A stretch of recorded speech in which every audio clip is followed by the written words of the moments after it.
When you see the whole world shaking and you feel your heart is breaking, take my hand, no hesitating. Oh, when you're just so tired of trying, all alone you feel like hiding. Together we'll keep fighting. There's no stopping us. Hold on, we're gonna make it. We're gonna make it. Don't stop now. Hold on, we're gonna make it.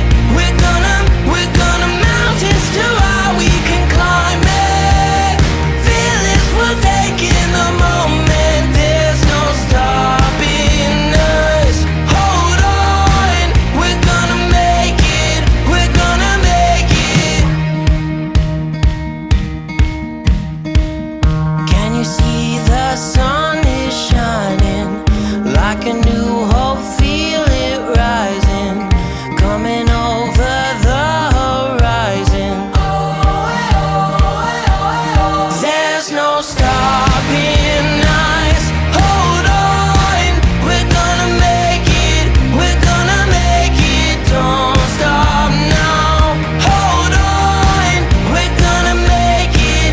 We're gonna mountains too high we can climb it. Feel this, we're taking the moment. There's no stopping us. Hold on, we're gonna make it. We're gonna make it. Don't you give up, don't you give up on me. Don't you give up, don't you give up now. Don't you give up, don't you give up on me. Don't you give up, don't you give up now. Don't you give up, don't you give up on me. Don't you give up, don't you give up now. Don't you give up, don't you give up on me. Don't you give up, don't you give up now. There's no stopping. Good evening. Okay, it's Saturday. About 7:02 now, and I'm live. This is not pre-recorded, so this is live. If you want to make comments, hopefully I could see them. I could switch to chat and see your comments. But anyway, it was a rainy day today. A lot of heavy rain. I'm in Hampton. I'm assuming it was all across Hampton Roads, but the next day is going to be really, really nice. Nice sunny weather. It's going to get a little humid, but that's we're into summer now. The beginning of the 4th of July weekend coming up, and people are starting their vacations and coming down and to the Hampton Roads area, going swimming and seeing the sights and going to Busch Gardens. So great stuff is happening. And now, after a year where people could not do that, I think it's going to be really exciting. I hope everything goes well. And we still, if we have not been vaccinated yet, I think it's a good idea that you do. Okay? So, to review a couple things, what's going on, there was a little increase in mortgage rates. Last week I talked about inventory is picking up a little bit, not a whole lot, but it's beginning to move upwards. It's been up, I think we compared it from last year, from when we were in the pandemic. It's moving upwards. It's not to the point that we would like it to be. And again, as more people become vaccinated and we reach at least herd immunity, okay, which Virginia is, we're at 70%. It's not across the nation. But once we do that, I think things will even be much better. Much better. Okay. All right. So let's do a little introduction of what we're doing today. What we will discuss today with real estate with Mr. G.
All right. So that's today's topic, which is really, really a good one because I'm working with a lot of first-time home buyers right now, and they're really getting disenchanted because they're asking me, "Is this property available?" And it's not. I mean, it just went on the market, and a couple of days later, it's already a contract. Sometimes with multiple offers. In fact, there was one listing I looked at today where they're saying, we put it on the market. If the fate is good to us, we will have highs and best on Sunday. They're ready. The listing agents are already predicting many offers. Okay, so it's a tough market right now. Some of my buyers are getting discouraged and they want to wait. Is it a good idea to wait? That's the question. We still expect home prices to go up. And as I mentioned earlier, the interest rates are beginning to inch up. Now, it's not going to go up. We as real estate people, real estate professionals, I expected real estate, the mortgage rates to be much higher than it is right now. And going back, to a couple of years ago, and they seem to have stayed at this lower amount longer than I had expected, and actually a lot of people had expected. So, but they will begin to inch up, not to a point where you'll say, "Well, forget about it. I'm not buying a house," but they'll begin moving up. So I'm being very truthful with you. And again, you got to go and look at the long term because they'll go up a little bit and then something will happen with the market and then go down a little bit, but it's going to begin to be a trajectory up movement. Okay, you might have a little dip and then it goes back up again, have a little dip. Okay, but it's going to start moving up, and we also expect home prices to go up as well. I talked about last week about it reaching a point where it'll begin leveling off. I think we're going to reach that soon. It all depends on the amount of inventory, right? Because if you took economics 1.101, when you have a short supply or small supply and a strong demand, those prices go up. That's what we're having right now. But if more inventory comes on board, we're going to see a leveling off of that. So everything is dependent on. We're at a point now, like if you built a house of cards and any little thing could toss it down. All right. So what could toss it down? We get another spike in the virus, and things fall down, and the economy is not strong anymore. People, we don't want to go through that again. All right. And it all, again, it depends if we get rid of this virus for sure at this point. Okay. So a lot of good things could happen, right? New homes go on the market, prices begin to level off. Um, Mortgage rates most likely will inch up, not a whole lot, but they'll inch up a little bit. Okay, but I think there's going to be a point where uh, things are going to kind of balance themselves out. Okay, um, and I mean, there's quite a few things right now that President Joe Biden wants to get passed right now. But if he does pass his $15,000 tax credit for new home buyers, and again, it may not be as high as 15,000. There might be debates about doing it lower. There might be some people who in Congress who really they don't want it at all.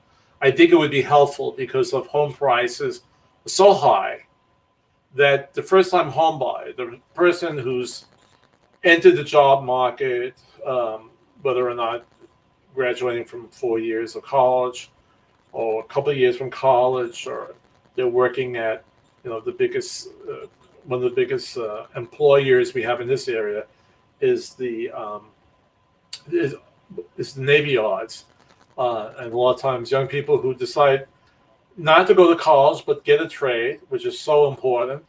They'll go work for the Navy Yards, and they get once they get in there, they get good increases in pay. So it would be nice to give a chance for the younger generation to jump onto home ownership, and this bill or this tax incentive would be helpful. Now, I might have some ages watching this who may disagree with me. I think it would be good, only because of the insane prices of homes right now.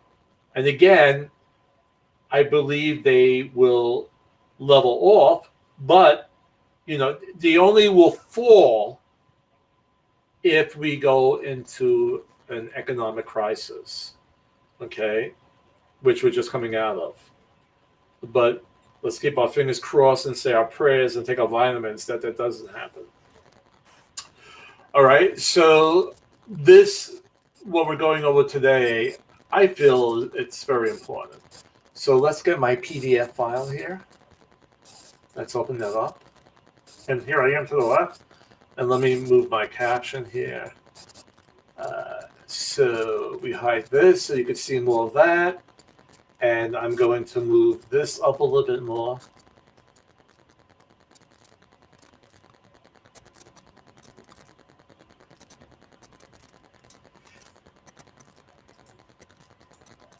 And then we see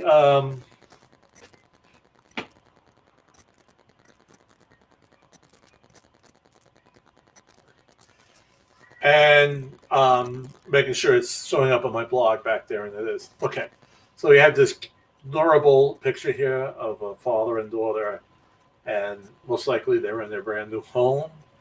And we have 5 things home buyers need to know when making an offer. So let's move this down a little bit.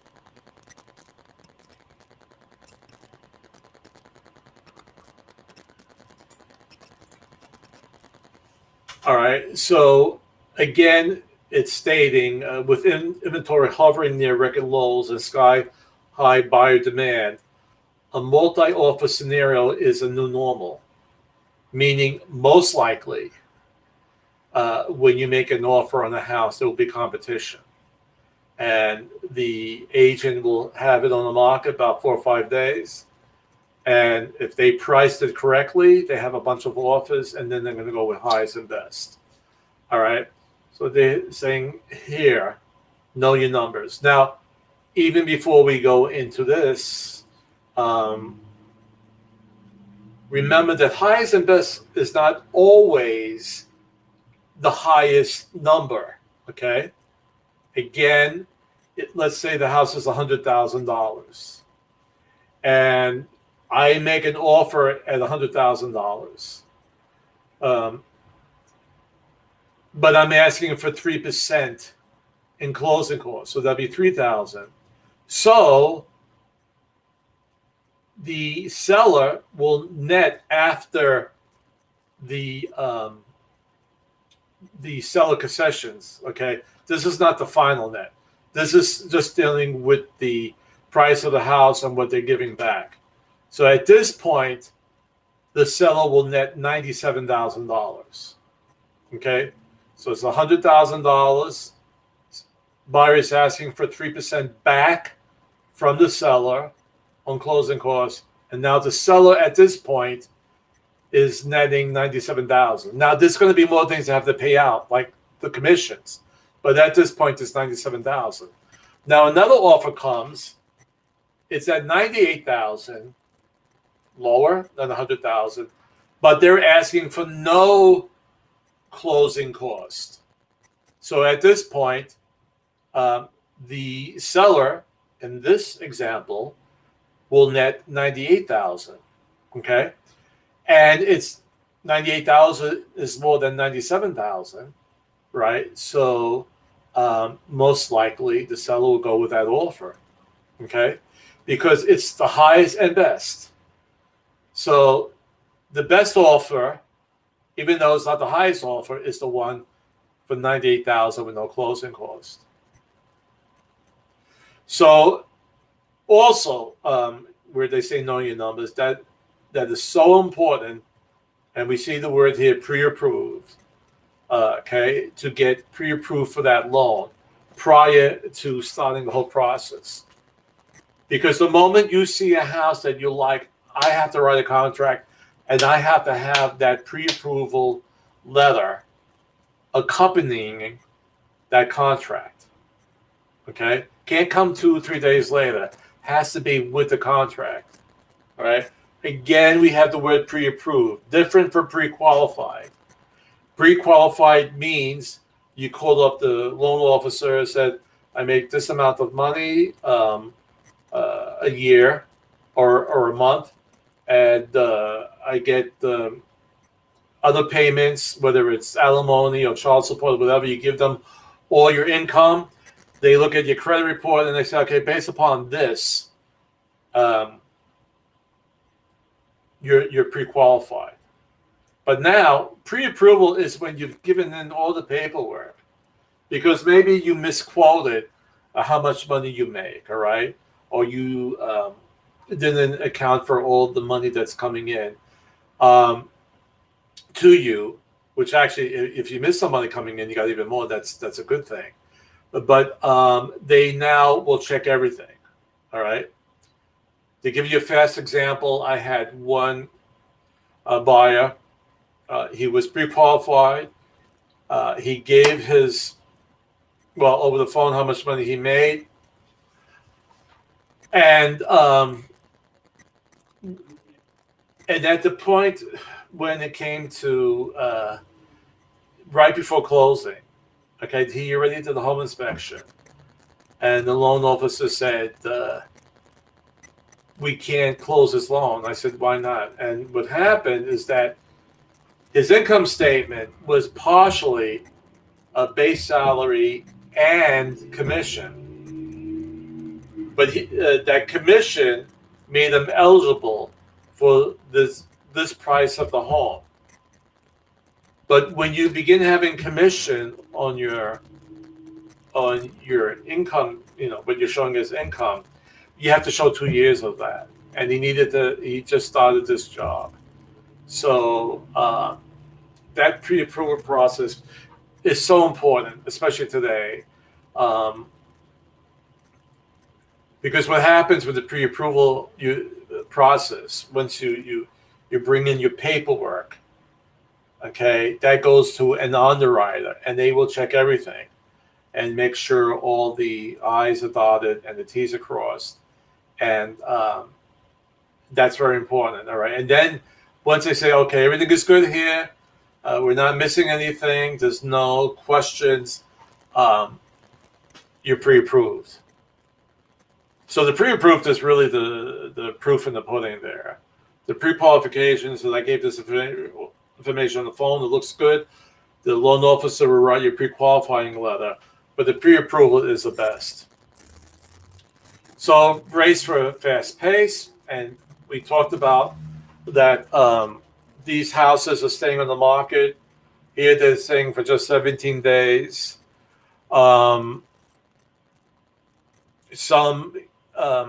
they're pushing their closing companies to close faster. We usually have the minimum of 30 days, but to compete with other offers, they say, well, we could close in 2 weeks, and you'll have your closing and your money a lot faster. So it's a tough time, all right, and you got to think fast and how to beat your competition. And one way could be if you could close sooner, but again, we have to move quickly, especially with getting all your paperwork together or your ducks in a row, and that's very, very important. It's a very fast-paced situation.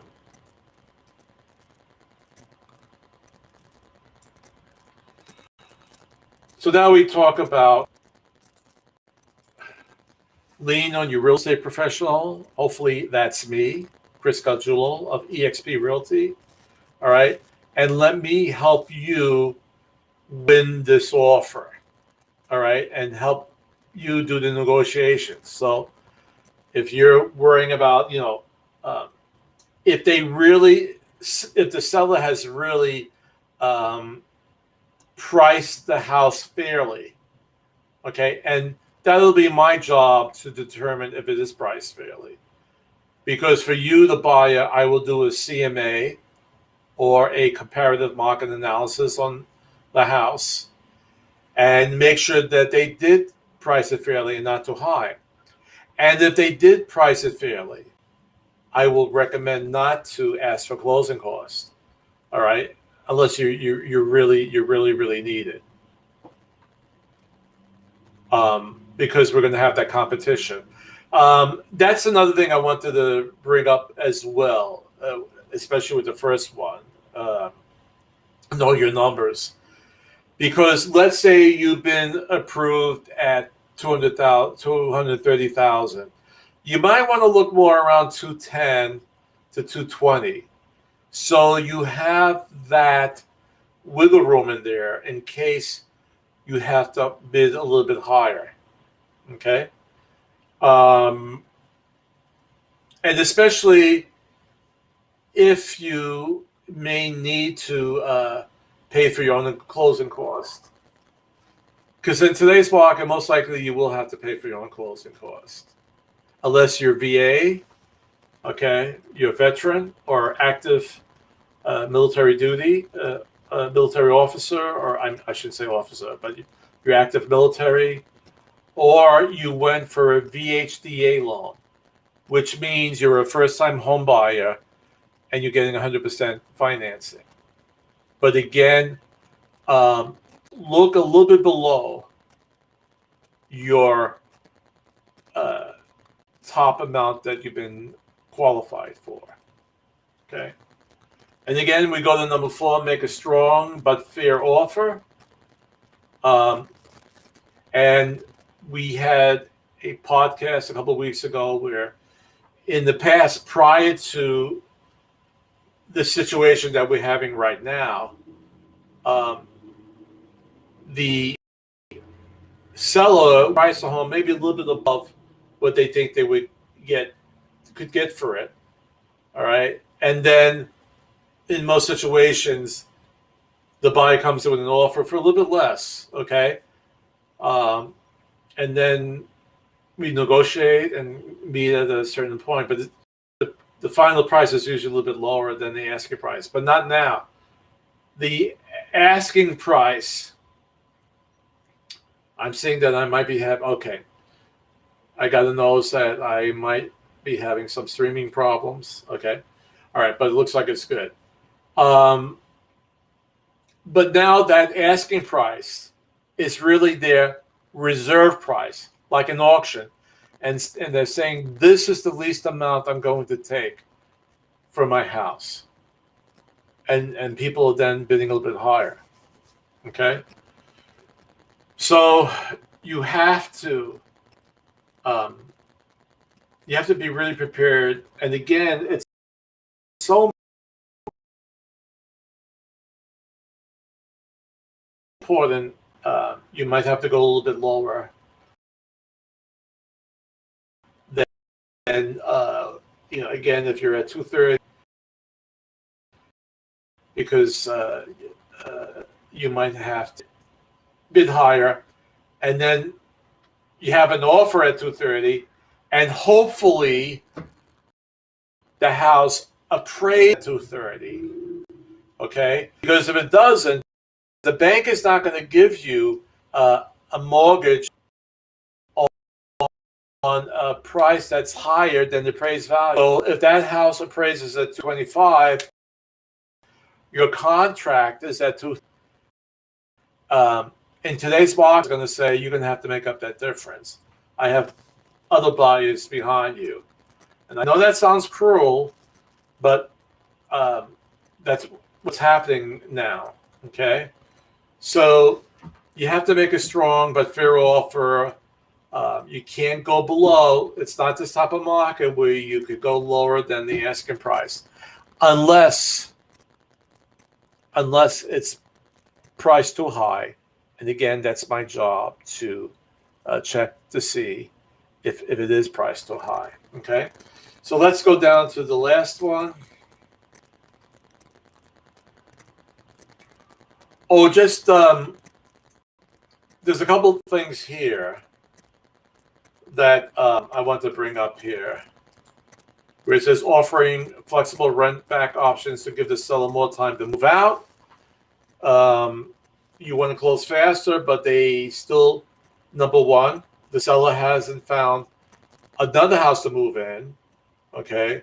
Or sometimes they haven't get constructed, it's not ready.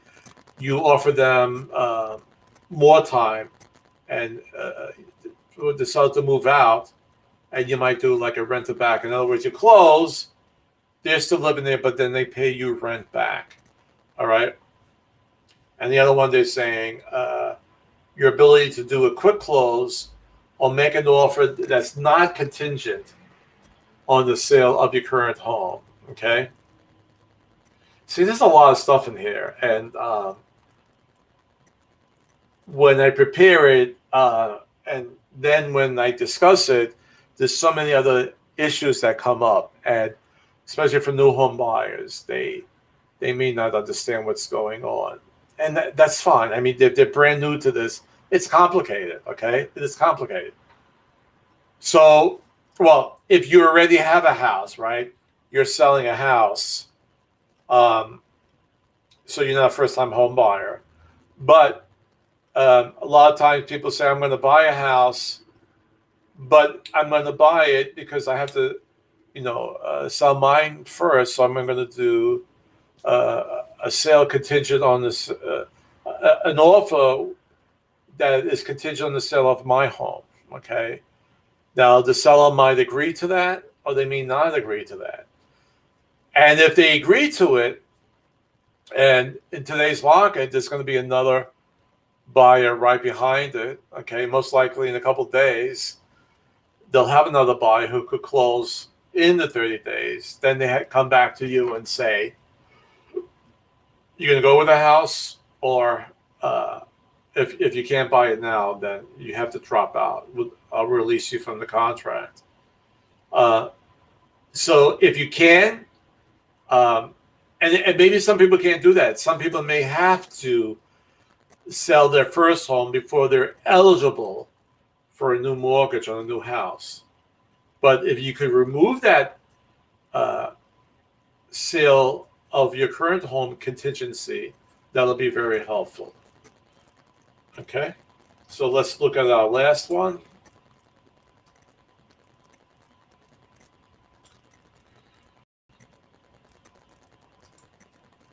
And be a flexible negotiator. Don't say, well, this is it, this is the price I'm going to offer, and blah, blah, blah, and this and that. You got to be flexible. You got to be flexible with move-in dates, higher prices, minimal contingencies, Conditions you set that the seller must meet for the purchase be finalized. All right. And that could be making some repairs to the house. Now, in this area here where he says resist the temptation to waive the inspection contingency, a lot of people are doing that right now. And unless you have lots and lots and lots of money, I do not recommend doing this, even if you may lose the sale. Because if you don't have lots and lots and lots of money, and all of a sudden you find afterwards that the HVAC system is on its last legs, is gone, and you got to replace both the heat pump and the air handler, and now we're looking maybe at $10,000 to $15,000. That's not a good thing. All right.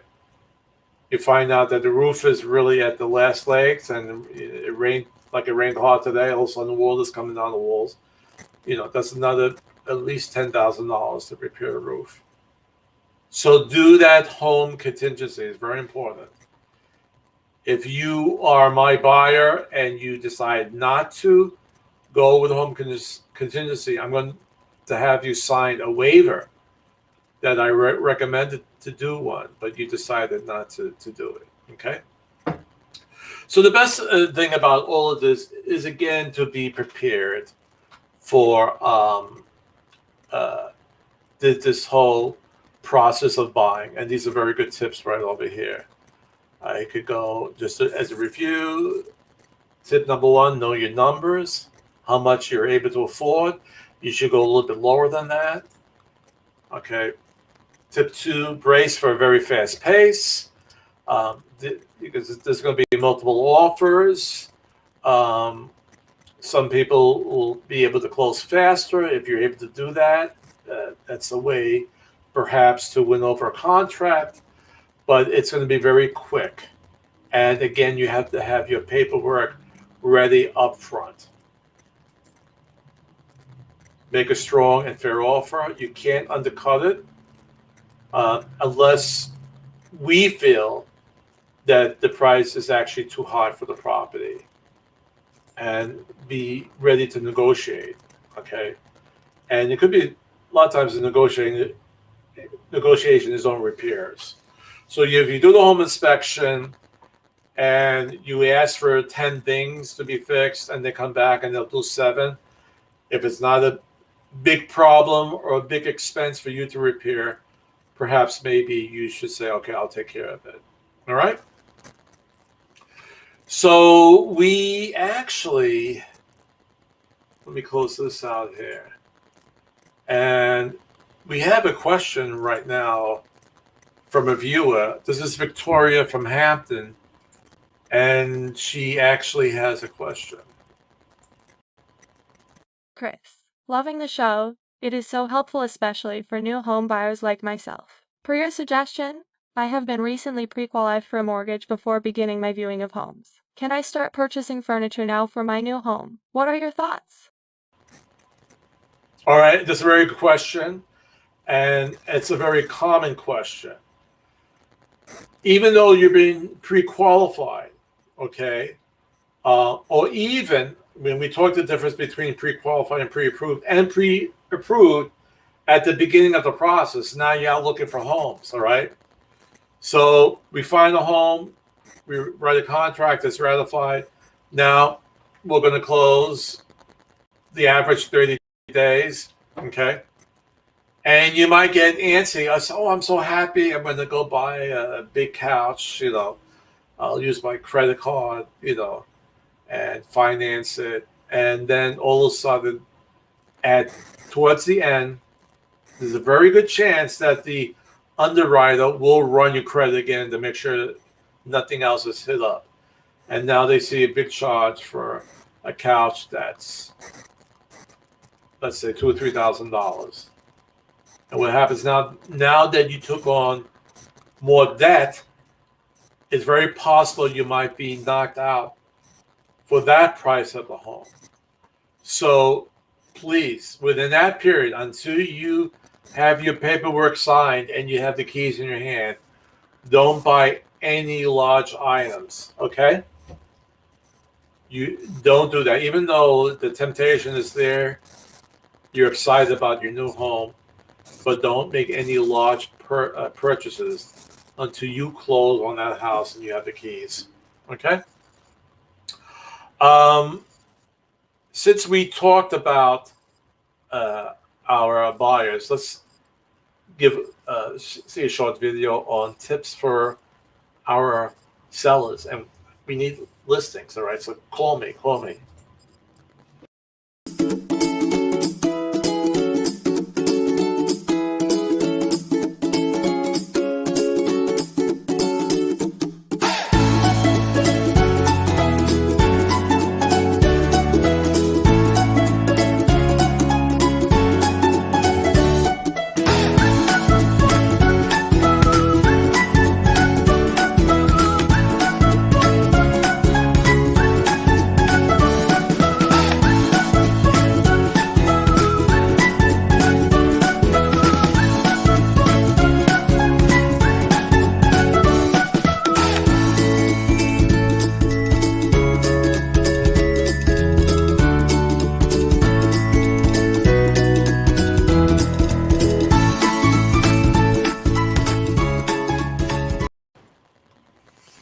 So that's some tips for our sellers, and we talked a lot today, so we're going to set that for another podcast. I'm dealing with sellers, so we'll work on that then. So I'm hearing from my producer, my new producer, William Burgess, that we might have a special guest in the audience.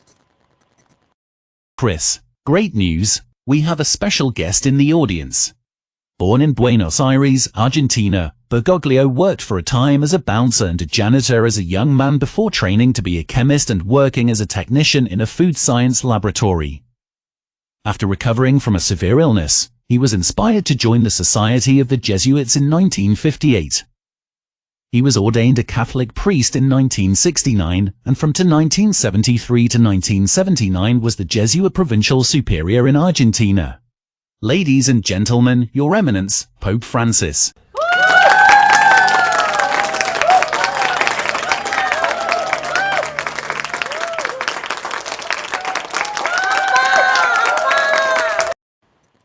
Wow, that was a surprise to have Pope Francis in the audience. That was great.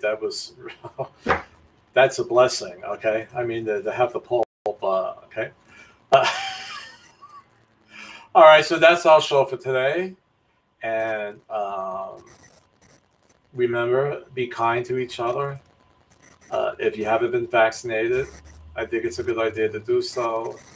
And as I always say, the greatest power we have is to love, and the greatest gift, each other. All right, and I'll see you next week.